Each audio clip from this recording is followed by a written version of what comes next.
खास बुलेटिन में आपका स्वागत है और मैं हूं आपके साथ करिश्मा भारद्वाज और आप देख रहे हैं एएनबी न्यूज।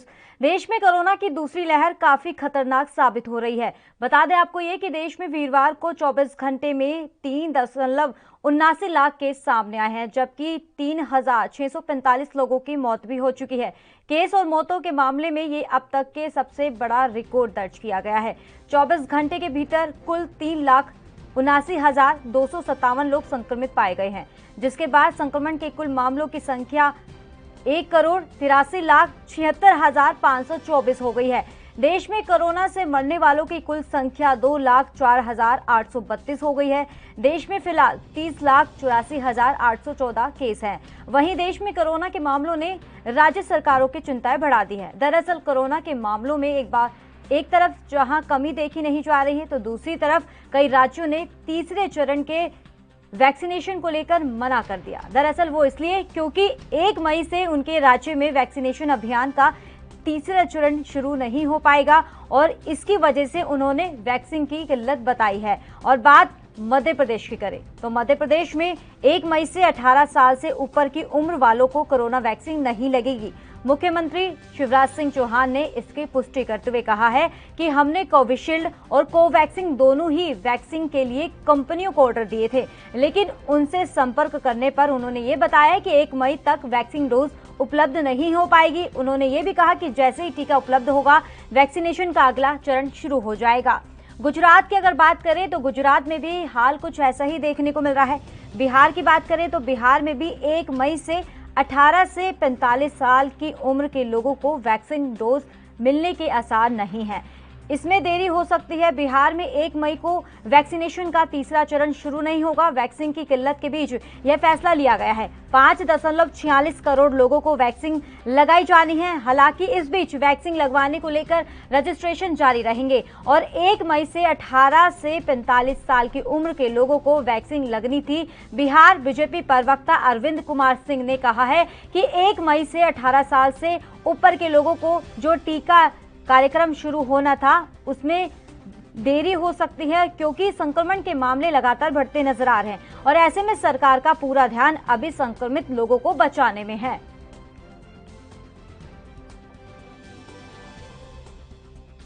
देश में 45 साल से ज्यादा उम्र वाले नागरिकों को वैक्सीन लगाने का अभियान जारी है और वैक्सीन के ये डोजेज भारत सरकार द्वारा हमें निःशुल्क उपलब्ध कराए जा रहे हैं। तो ये अभियान लगातार जारी रहेगा। 1 तारीख से पहले 18 साल से ऊपर के नौजवानों को वैक्सीन लगाने का अभियान प्रारंभ होना था। इसके लिए मध्य प्रदेश ने कोविशील्ड और कोवैक्सीन दोनों के लिए संबंधित कंपनियों को ऑर्डर जारी किए थे। खरीदने के ऑर्डर हमने प्लेस किए थे, लेकिन दोनों कंपनियों से संपर्क करने के बाद यह पता चला है कि 1 तारीख को वो हमें वैक्सीन के डोजेज दे नहीं पाएंगी और इसलिए 1 मई से वैक्सीनेशन का यह कार्यक्रम मध्य प्रदेश में प्रारंभ नहीं किया जा सकेगा। हम जानते हैं कि उत्पादन की भी एक सीमा है। जैसे जैसे उत्पादन होगा और हमें वैक्सीन के डोजेज मिलेंगे, वैसे वैसे हम 18 साल से ऊपर के जो हमारे नौजवान हैं उनको निःशुल्क वैक्सीन लगाने का अभियान चलाएंगे। धैर्य और संयम रखें, पैनिक होने की आवश्यकता नहीं है। कंपनियों के पास उपलब्धता और जो उत्पादन हो रहा उस उत्पादन के अनुसार, क्योंकि उत्पादन की भी सीमा है, हमें वैक्सीन के डोज मिलते जाएंगे वैसे वैसे हम टीकाकरण का अभियान चलाते जाएंगे, वैक्सीन लगाते चले जाएंगे। सभी नौजवानों को निःशुल्क वैक्सीन लगाई जाएगी, लेकिन प्राप्त होने के बाद जो संभावनाएं है अभी के 3 तारीख के आसपास प्राप्त होगी, उस हिसाब से हम वैक्सीनेशन का कार्यक्रम फाइनल करेंगे, उसको अंतिम रूप देंगे। लेकिन लगेगी सबको, निःशुल्क लगेगी। आने तो इस मुद्दे में हमारे साथ 2 खास मेहमान जुड़ गए हैं। राहुल आनंद, बीजेपी नेता, सर बहुत बहुत स्वागत है आपका। RM तिवारी, डॉक्टर हैं, सर आपका भी बहुत बहुत स्वागत है। राहुल जी, आपकी तरफ रुख करना चाहेंगे। लगातार हालात आप देख ही रहे हैं, बेकाबू होते नजर आ रहे हैं। कोरोना की रफ्तार ने एकदम एक बार फिर से प्रचंड रूप दिखाना शुरू कर दिया है। तो 1 मई से वैक्सीन की प्रक्रिया भी शुरू हो रही है, जो 18 साल से ऊपर के लोगों को वैक्सीन लगनी शुरू हो जाएगी। लेकिन कई राज्यों से ऐसी खबर भी सामने आ रही है कि वहां की सरकार खुद कह रही है कि हमारे पास वैक्सीन की किल्लत है। देखिए करिश्मा जी, सबसे अहम बात यह है कि कभी भी किसी भी देश जब कोई बड़ा संकट का वक्त आता है तो सरकारों के द्वारा किए गए इंतजाम हमेशा कम पड़ जाते हैं। इसके लिए उनकी आलोचना में कोई हर्ज नहीं है, ये मैं स्वीकार करता हूं। लेकिन अगर आप पुराने आंकड़ों पे भी ध्यान देंगे तो 14 करोड़ से भी ऊपर लोगों को वैक्सीनेशन किया जा चुका है। वो तब किया जा चुका है जब संसाधनों की उपलब्धता के आधार पर की गई है, तो ये एक संतोषजनक है। और मोदी सरकार ने इस दिशा में कदम बढ़ाते हुए एक अच्छी पहल ये भी की है कि विभिन्न कंपनियों को भी ऑर्डर दिया गया है ये टीकों के निर्माण करने के लिए जी। तो एक बहुत पुरानी कहावत है जिसमें मुंशी प्रेमचंद्र जी ने लिखा था अपने एक उपन्यास में, गोदान नाम के उपन्यास में लिखा था कि सुख के दिन आए तो लड़ लेना, दुख के दिन आए तो साथ बैठकर काट लेना जी। तो अभी जो हमारे देश में परिस्थिति है ये जरूर है कि थोड़ी समस्या गंभीर है, लेकिन अगर ये संक्रमण की बात अगर की जाए तो भारत को छोड़कर किसी भी देश में इस प्रकार की घटना अभी तक नहीं घटी है जिसमें संक्रमण की रफ्तार बहुत तेजी से बढ़ी है, जो हमारे देश में बढ़ी है। और थोड़ा सा मैं आपको बताना चाहूंगा कि 2-3 तरह की जो चूक हुई है, मैं उस पर भी आपको रेखांकित कर देता हूं। सितंबर के बाद जब कोरोना के केस बहुत कम हो गए थे तो हम सब लोग गाफिल हो गए और मान लिया गया कि कोरोना चला गया है। जनवरी आते आते तमाम विशेषज्ञ डॉक्टर तक ने यह सलाह दी कि भारत हार्ड इम्यूनिटी की तरफ बढ़ रहा है। पहली लहर के समय केंद्र सरकार को लेकर बहुत सारी आलोचनाएं की गई कि उससे सब कुछ केंद्रीकृत कर दिया गया है, राज्यों के हाथ बांध दिए हैं। केंद्र ने जनवरी के बाद मुख्यमंत्रियों को राज्य की जरूरत और स्थिति के अनुसार फैसले लेने के लिए छूट दे दी। जो अगर केंद्र के हाथ में जब था मामला तो स्थिति को कंट्रोल किया जा सकता था, लेकिन जब आलोचना हुई पिछली बार तो केंद्र सरकार ने मुख्यमंत्रियों से बैठक कर ये कहा कि आप आवश्यकता के अनुसार आप अपना फैसला ले सकते हैं। और जहां तक अगर हम लोग बात कर लेते हैं, थोड़ी और अगर विस्तार में बात कर लेते हैं कि अगर हमारे देश की जो आबादी को लेकर बात कर लेते हैं तो हमारे देश में 135 करोड़ के ऊपर की आबादी को वैक्सीन लगाना है। और अन्य देशों की अगर तुलना की जाए, अगर हम अमेरिका की बात कर लें तो अमेरिका में लगभग 33 करोड़ के आसपास की जनसंख्या है और अमेरिका विकसित राष्ट्र है और भारत हमारा विकासशील देश है। तो दोनों में अंतर है, दोनों की मेडिकल व्यवस्थाओं में अंतर है। ये तुलनात्मक अध्ययन इस पर नहीं किया जा सकता है, लेकिन हमारे देश की अगर कोई बात आती है, हमारे राष्ट्र की बात आती है तो हमें केंद्रित होकर प्रयास यही करना है कि किसी भी प्रकार से संक्रमक पे कंट्रोल लगाना है। और जो अफवाहें उड़ रही हैं ऑक्सीजन को लेकर, जैसे कि कभी माननीय स्वास्थ्य मंत्री जी ने बैठक की है और उसमें उन्होंने यही बात को रेखांकित किया है। अफवाहों को लेकर भी हम चर्चा करेंगे। इसी के साथ हमारे एक और खास मेहमान जुड़े हुए हैं, RM तिवारी। सर बहुत बहुत स्वागत है आपका ANB न्यूज पर।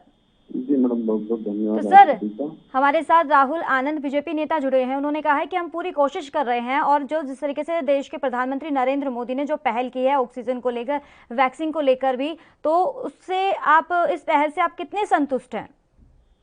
मैडम अभी बात ऑक्सीजन तक ही सीमित नहीं रह गई है, बात औषधियों की भी। कल भी मैंने कहा कि जो औषधियाँ कोरोना मेडिसिन, जो कोरोना डिजीज में यूज होने वाली, कोरोना रोग में यूज होने वाली पर्टिकुलर मेडिसिन तो है नहीं, हम सारी की सारी मेडिसिन को ट्रायल पे रखे हुए हैं, जैसे रेमडेसिविर इंजेक्शन है। ऑक्सीजन तो बहुत बड़ी बात हो गई मैडम, मेडिसिन भी अवेलेबल नहीं है। मैं डॉक्टर होने के नाते एकदम स्वतंत्र मन से, खुले दिल से इसको एक्सेप्ट करता हूँ कि दवाइयों की भी जरूरत है। ऑक्सीजन तो नहीं मिल रहा बहुत सारी जगहों पे, बहुत सारे पेशेंट जो हैं देश में, बहुत सारे अस्पतालों में ऐसी परिस्थिति बनी है कि बिना ऑक्सीजन के लोग जान दे रहे हैं। सरकार को की है आपने, प्रशासन को, सरकार को की है कि आपके पास दवाइयों की भी कमी है? नहीं, ये तो बिल्कुल मैडम, क्या होता है कि जब हमारे स्टॉक में, हमारे हॉस्पिटल में दवाइयाँ उपलब्ध नहीं होती तो हम अपने तरीके से अपने स्टॉकिस्ट से, सप्लायर से जो है बात करते हैं और उसको अरेंज करने की कोशिश करते हैं।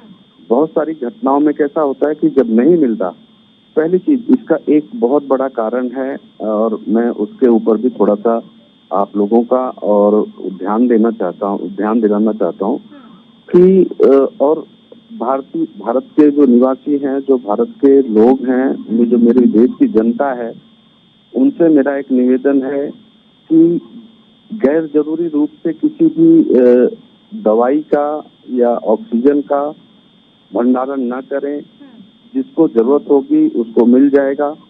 बहुत अभी ऐसी अफरा तफरी, ऐसा माहौल है, डर का माहौल है कि किसी को जरूरत नहीं है वो भी रेमडेसिविर के इंजेक्शन खरीद के रख ले रहा है, या इस तरीके की चीजें हो रही है। ऑक्सीजन के लिए प्रयास कर रहा है कि हमको कहीं से मिल जाए, हम रख लें, हमको जरूरत पड़ जाएगी, हमको जरूरत रहेगी तो हम कहाँ जाएंगे।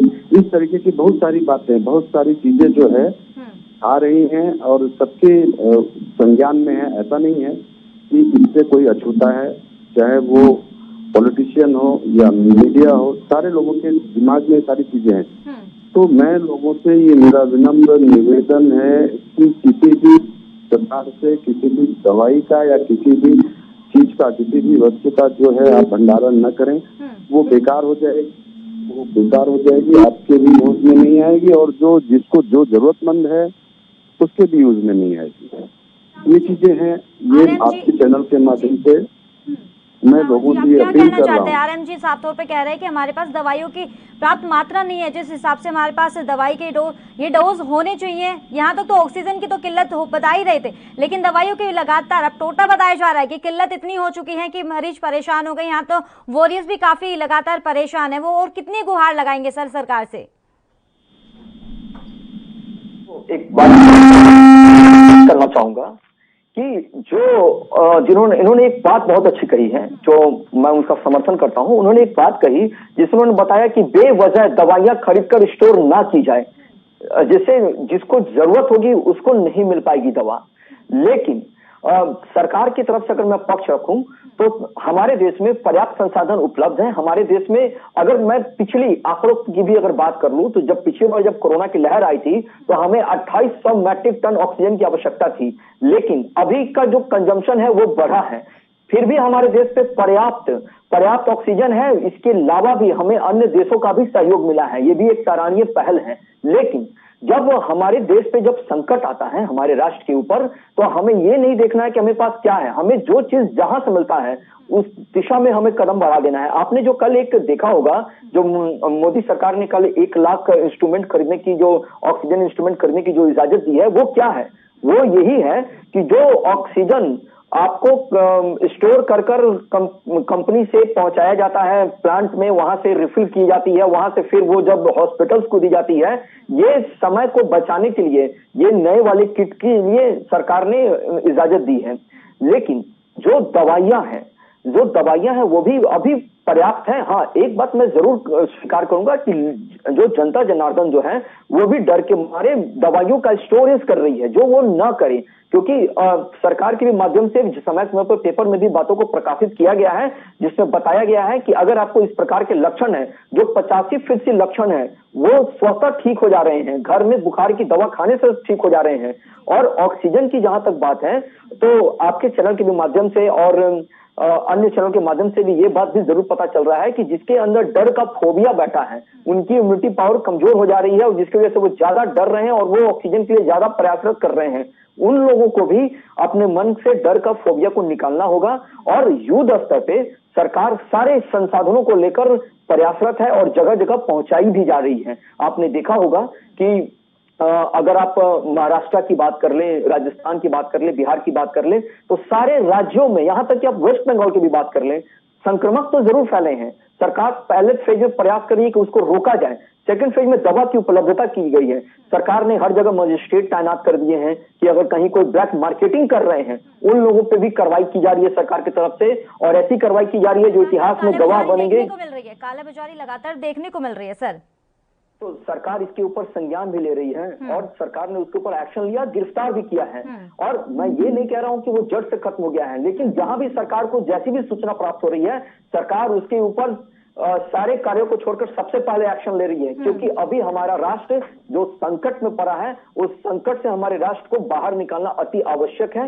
उसके लिए हमारी सरकार युद्ध स्तर पर प्रयासरत है, जिसमें सेना का सहयोग, और मैं आपके चैनल के माध्यम से विपक्षी दलों का भी आग्रह करूंगा कि वो भी अभी खास करके ओछी मानसिकता की राजनीति छोड़ दे। जिस तरह से तिवारी डॉक्टर साहब ने जो बात कही है, और कोई महत्वपूर्ण सुझाव भी है तो वो भी दे। सरकार ने सुझाव भी मांगे हैं कि किस प्रकार से इस पे अंकुश लगाया जाए और निकला जाए। हमारी आबादी के हिसाब से आबादी हमारी ज्यादा है, इसलिए हमें संकट विकराल दिख रहा है, और उसकी तैयारी करने के लिए मैंने आपको पहले भी कहा था कि कोई भी सरकार हो, अगर जब बड़ा संकट आता है तो उनके द्वारा तैयारी की गई सारी व्यवस्थाएं में कहीं ना कहीं चूक आ जाती है। तो इसमें सरकार की आलोचना करना गलत बात नहीं है, ये एक अच्छी बात है, लेकिन समय है एकजुटता के साथ निकालकर अपने आप को यहाँ से बाहर निकालें, और इसके लिए सरकार भी सक्षम है। जी चलिए राहुल जी और आरएम जी, इस मुद्दे पर हम दोबारा चर्चा करेंगे, लेकिन वक्त हो चला एक छोटे से ब्रेक का।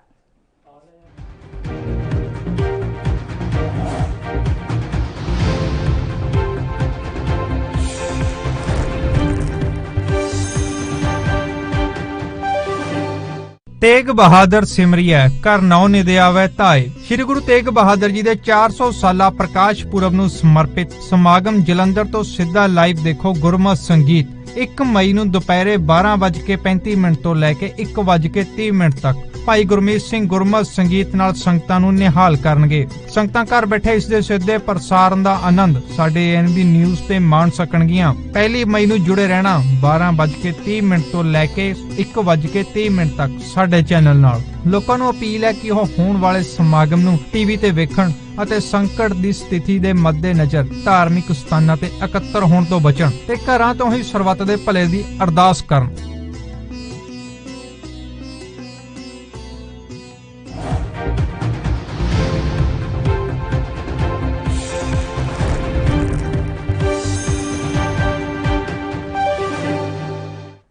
ब्रेक के बाद आपका एक बार फिर से स्वागत है। आपको बता दें कि 1 मई से 18 साल से ऊपर के लोगों को वैक्सीन लगनी शुरू हो जाएगी। तो इसी मुद्दे पे हमारे साथ 2 खास मेहमान जुड़े हैं, राहुल आनंद और आरएम तिवारी। आरएम जी, आपकी तरफ रुक करना चाहेंगे। अब इस साल जो महामारी है वो काफी खतरनाक साबित हो रही है, लगातार लोग इसकी चपेट में आ रहे हैं। लगातार मौतों के आंकड़ों की बात करें तो मौतों के आंकड़ों में भी लगातार इजाफा देखने को मिल रहा है। आखिरकार ये जो महामारी है इतनी खतरनाक क्यों साबित हो रही है? मतलब इसके तो 2 अलग अलग कारण हैं जी। पहला कारण तो ये है कि हमारा जो हेल्थ सेक्टर है, हमारी जो स्वास्थ्य व्यवस्था है वो सीमित है। ठीक है, पहली चीज तो हमारे पास वो पेशेंट भी हैं जो ऑलरेडी पहले से बीमार थे, जिनका ट्रीटमेंट चालू था अस्पतालों में। अच्छे अस्पतालों में तो पहले भी समस्या होती थी बड़े अस्पतालों में जाने में, या गवर्नमेंट हॉस्पिटल में जहाँ फ्री ऑफ कॉस्ट ट्रीटमेंट होता है तो वहाँ जाने में बड़ी सुविधा, बड़ी लंबी लाइन पहले भी लगती थी। एक पहली चीज तो ये है कि हमारी स्वास्थ्य व्यवस्था जो है सीमित है, हमारे जो हेल्थ प्रोवाइडर्स हैं वो सीमित हैं। दूसरी चीज क्या होता है, उसी में एक महामारी आ गई, एक पेंडेमिक हो गया, एक पेंडेमिक आया तो उसमें जो है और भी केसेस बढ़ गए। पेंडेमिक के थ्रू और भी हेल्थ सेक्टर पे जो है लोड बढ़ा। जो लोग पैनिक हो रहे हैं उनका इलाज क्या है, कि आप किस तरीके से लोगों को जागरूक करना चाहेंगे, क्या राय देना चाहेंगे जो लोग लगातार पैनिक हो रहे हैं? मैं आ रहा हूँ तो ये एडिशनल बढ़ा, तो एडिशनल बढ़ने की वजह से ये जो है स्वास्थ्य सुविधाएं जो है चरमरा गई, स्वास्थ्य व्यवस्था जो है अस्त-व्यस्त हो गई। दूसरी चीज, अब लोग जो हैं लोगों में ये पैनिक स्थिति कैसे बनते जा रही है कि भाई जो लोग यहाँ वहाँ दौड़ रहे हैं, ये पैनिक स्थिति बनी क्यों? मेरे मित्र बैठे हैं, बीजेपी से बिलोंग करते हैं, भारतीय जनता पार्टी के अच्छे नेता हैं। मैं एकदम नम्र, एकदम हृदय से उनसे एकदम से नम्र निवेदन करता हूँ, ये भी कहीं न कहीं एक्सेप्ट करते होंगे कि एक साल का दौर, एक साल जो पिछला एक साल बीता है, वहाँ शासन से, प्रशासन से, हर जगह से और आम जनता से भी गफलत हुई है। उन्होंने कहीं न कहीं कोरोना को साइडलाइन कर दिया, जबकि मैं WHO से भी हूँ, WHO ने भी गाइडलाइन जारी की, मैं ICMR में भी से भी रखता हूँ, तो ICMR को भी फॉलो करता हूँ। तो ICMR ने भी गाइडलाइन कई बार जारी की कि जो है पेंडेमिक है, इसका ये फर्स्ट वेव है, दूसरा वेव आ सकता है और इससे भयंकर हो सकता है। और इसमें क्या है, ये म्यूटेंट जो है, ये जो वो है वायरस है, इसका म्यूटेंट जो है चेंज होता है। अभी पहले का जो था वो इतना खतरनाक नहीं था। इस बार जो है वो एक अलग नए रूप में, एक नए म्यूटेंट में आया हुआ है जी। ये चीजें। दूसरी चीज क्या है कि आज भी मैंने आपके चैनल के माध्यम से बराबर लोगों से निवेदन किया है, मैं मानता हूँ महामारी है, हर जगह पे, हर राज्य में है, कई जगहों पे लोग ज्यादा पीड़ित हैं, कुछ जगहों पे लोग कम पीड़ित हैं। मैंने हमेशा लोगों से ये नम्र निवेदन किया, मैंने हमेशा लोगों से विनती की कि हमको कहीं न कहीं रुकना है, हमको शासन प्रशासन के भरोसे नहीं बैठना है, अपनी जिम्मेदारी को समझना है। गैर जरूरी हो तो आपको घर से नहीं निकलना है। कोरोना की जो गाइडलाइंस जो हमने एक साल से फॉलो करनी थी, शायद उसको हम अगर रेगुलर फॉलो किए होते हैं और जरूरी जिस तरीके से हमको करना चाहिए था उस तरीके से किए होते तो ये चीज दोबारा नहीं होती। और दूसरी बड़ी सकारात्मक बात मैं बता रहा हूँ, मैडम, बहुत पॉजिटिव, कि देखिए मैं देख रहा हूँ कि मृत्यु दर जो है और देशों की अपेक्षा, मेरे पास पूरा डेटा है, और देशों की अपेक्षा हमारे यहाँ मृत्यु दर बहुत कम है। लोग नॉर्मली ठीक होके आ रहे हैं। बहुत सारे पेशेंट ऐसे हैं जिनको तो कोविड पॉजिटिव भी है। अभी मैंने बताया कि परसों एक पेशेंट है, वो एसिम्प्टोमेटिक है, एज जो है 45 प्लस है, लेकिन उसका RT-PCR करने पर पॉजिटिव आता है, तो एसिम्प्टोमेटिक है, तो उसको तुरंत के तुरंत कोविड केयर सेंटर में शिफ्ट करा के वो नॉर्मल है पेशेंट आज जो है कम से कम 5 से 7 दिन हो गया, उसको कोई तकलीफ नहीं हो। तो बहुत 95% लोग जो है आराम से, इजीली, उनको कोई प्रॉब्लम नहीं हो रही है, वो आराम से रिकवर होके आ रहे हैं। हाँ, 5% लोगों में ऐसे लोग हैं जिनको कोमॉर्बिड है, अलग बीमारियां, कोमॉर्बिड। राहुल जी आपकी तरफ जी, RM जी आपकी तरफ भी हम रुख करना चाहेंगे, लेकिन अब राहुल जी आपसे ये सवाल करना चाहेंगे, क्या लगता है जो लगातार हालात बिगड़ते हुए नजर आ रहे हैं, किसकी नाकामी समझे, या लोगों की लापरवाही या सिस्टम की नाकामी? देखिए करिश्मा जी, मैं आपको अगर सिस्टम की बात करेंगे तो मैंने आपको पहले भी एक चीज को केंद्रित किया था कि कोई भी बड़े संकट आने में सरकार के द्वारा किसी प्रकार के इंतजाम कम पड़ जाते हैं, लेकिन कहीं कुछ जागरूकता की कमियां हमारे देश की आवाम से भी हुई है, क्योंकि वो लोग भी आराम से, जब हमारे देश में लॉकडाउन लगा तो सितंबर के बाद जब स्थिति हल्की संभली तो लोगों ने समझा ये कि हमने पूरा दौर देख लिया, दोबारा ये रिपीट होके नहीं आएगा। और रही बात अगर सिस्टम की बात की जाए तो मैं आपको सिस्टम के बारे में बता देता हूँ कि सिस्टम में भी जो सुधार किए, क्योंकि वर्षों में देश में जो स्वास्थ्य सेवाएं थोड़ा थोड़ा सुधार किया जाता रहा है, मौजूदा हालात से रातों रात निपटा नहीं जा सकता, ये एक घोर सच्चाई है। लेकिन आपने देखा होगा कि जब इस बार का केंद्रीय बजट जब पास हुआ तो उसमें भी स्वास्थ्य को लेकर बातों पे ज्यादा दबाव दिया गया है, तो ये कहीं ना कहीं इसको केंद्रित करता है। और जब पहली लहर आई थी और जब PM केयर फंड्स में जब पैसे जमा किए गए थे, जिसके ऊपर लोग प्रश्न भी उठा रहे थे, उस पीएम केयर फंड से 162 ऑक्सीजन लगाने के लिए राज्यों को अनुमति दी गई थी और पैसे भी ट्रांसफर कर दिए गए थे, जिसमें से एक महाराष्ट्र भी है। लेकिन समय रहते उन्होंने भी अपने आप को नहीं चेता और वहां की जो ऑक्सीजन की जो आज कमी हुई है, उत्पादन कम, आवश्यकता ज्यादा पड़ गई है, जिसका ये नतीजा है। उन निजी हॉस्पिटलों को भी जो कोरोना के संकट में युद्ध स्तर पर लड़ रहे थे और पैसे के पीछे भाग रहे थे, उन्होंने भी समय रहते नहीं चेता और ऑक्सीजन प्लांट नहीं लगाई। और जहां तक सरकार की व्यवस्था की बात है, तो सरकार ने आपको पहले भी हमारे यहाँ आपसे एक सिंपल सा सवाल किया जाएगा। ये पता था, ये सब जानते थे, यहाँ पर प्रधानमंत्री नरेंद्र मोदी ने भी एक बार ये लोगों को बोला था कि एक बीच बीच में हमेशा हर वीरवार को लॉकडाउन लगेगा, क्योंकि अभी एक दोबारे 2021 में ये दोबारे वेव देखने को मिलेगी, लेकिन ये खतरनाक साबित होगी, ये इसका अंदाजा किसी को नहीं था। एक साल में क्या किया केंद्र सरकार ने? देखिए, एक साल में केंद्र सरकार ने क्या किया, मैं आपको इसको अवगत करा देता हूँ। एक साल में केंद्र सरकार ने सबसे पहले जो अपने देश के अंदर जो व्यवस्था जो नहीं थी उसको ठीक किया। उन्होंने कॉन्टैक्ट ट्रेसिंग किया, पहला। दूसरा, पीपीई किट, जिसपे हम दूसरे देश से निर्भर थे, अपने देश में निर्माण होने लगे। मास्क, वैक्सीन, जो 4 चीजें हैं। और खास करके वैक्सीन बनाने में तो हमने महारथी हासिल कर ली। जो चाइना जैसा देश जो इस चीज का उपज है, तो सर रूसी वैक्सीन क्यों सप्लाई की जा रही है, क्यों मंगवाई जा रही है? बाहर के लोगों से क्यों मदद ले रहे हैं फिर आप? मैं आपके प्रश्न का उत्तर दे रहा हूँ। जो चीन जहाँ से ये उपज है, उसने भी अब तक अपने लिए दवा नहीं बना पाई, लेकिन भारत ने बना लिया। और जहां तक रूस की बात है, तो आपको ये बड़ा ही अच्छा सवाल है कि रूस पे आप क्यों आश्रित हैं। तो मैं आपको बता दूं कि हमारी यहाँ आबादी के हिसाब से अगर जो दवा कंपनियां हैं जिसको मिला है वैक्सीन बनाने के लिए, अगर 1 महीने में बनाएंगी तो लगभग 5.5 करोड़ के आसपास ही वैक्सीन बना पाएगी। और हमारी देश की जरूरत उससे ज्यादा है, इसलिए रूस भी हमें मदद कर रहा है ताकि युद्ध स्तर पे वैक्सीन लगाई जाए और हमारे देश के ऊपर सबसे ज्यादा अन्य देशों राहुल जी, ये क्योंकि विपक्ष लगातार सवाल निशाने खड़े कर रहा है, केंद्र सरकार पे साफ तौर पे कह रहा है कि भारत पर सब आश्रित थे, लेकिन अब बाहर के लोगों से ही अब मदद ली जा रही है। ऐसे ही अब आने वाले समय में कभी हालत और खराब ना हो जाए। विपक्ष लगातार सवाल निशाने खड़े कर रहा है केंद्र सरकार पर कि जब दुख के समय आए तो साथ बैठकर रो लेना और उसको काटना। लेकिन दुर्भाग्य है, हमारे देश का एक ऐसा वर्ग है जिसे हम विपक्ष कहते हैं, जो इस विचार से सहमत नहीं है।